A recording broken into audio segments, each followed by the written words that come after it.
Voici ce que l'ouragan Hélène a fait subir aux États de Géorgie, de Caroline du Sud et de Caroline du Nord, dans le sud-est des États-Unis, ce dernier étant une pièce maîtresse de l'élection présidentielle.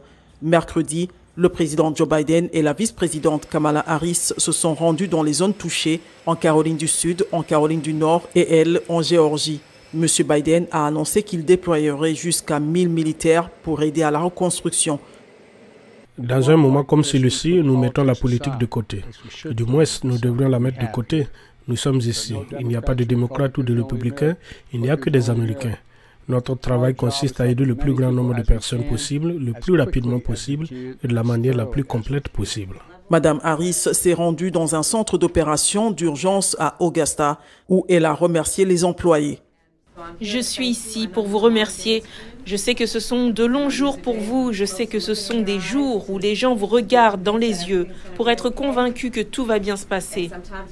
Parfois vous en êtes sûr, parfois non, mais vous donnez aux gens un niveau de confiance dans le fait qu'il y a des gens qui se soucient d'eux et qui travaillent 24 heures sur 24 pour s'assurer qu'ils vont bien.